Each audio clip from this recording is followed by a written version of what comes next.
नमस्ते जगद्धात्री सद्ब्रह्मरूपे नमस्ते हरूपेन्द्रदात्र्यादिवन्द्ये नमस्ते प्रसन्निष्टदानैकदक्षे नमस्ते महालक्ष्मी कोलापुरेशी विधिकृत्तिवासा हरिर्विश्वमेतत् सृजत्यत्तिपादीति यत्तत्प्रसिद्धं कृपालोकनादेवते शक्तिरूपे नमस्ते महालक्ष्मी कोलापुरेशी त्वया मायया व्याप्तमेतत् समस्तं धृतं लीयसे देवि कुक्षौ हि विश्वं स्थितं बुद्धिरूपेण सर्वत्र चन्तौ नमस्ते महालक्ष्मी कोलापुरेशी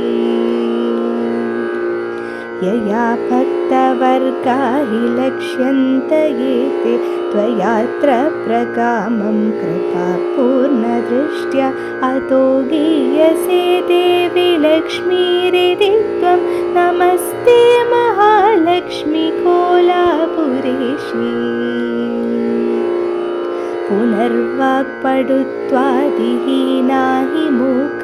निरस्तैर्निकामं खलु प्रार्थ्यसे यत् निजस्ताप्तये तेन मूकाम्बिका त्वं नमस्ते महालक्ष्मी कोलापुरेशी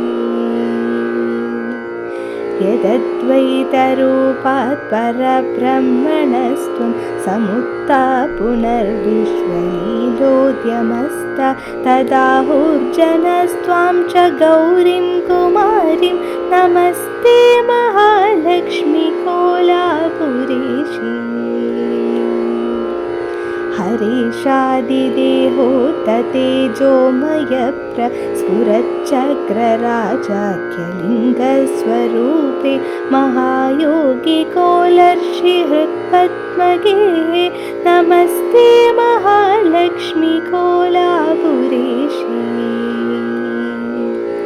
नमः शङ्खचक्राभयाभीष्टहस्ते नमः त्र्यम्बके गौरि पद्मासनस्ते नमः स्वर्णवर्णे प्रसन्ने शरण्ये नमस्ते महालक्ष्मी कोलापुरेशी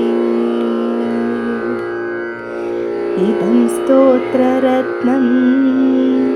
कृतं सर्वदेवैः हृदि त्वां समाधाय लक्ष्म्याष्टकाय पठे नित्यमेय व्रजत्याशु लक्ष्मीं सविद्यां च सत्यं भवत्या प्रसादात्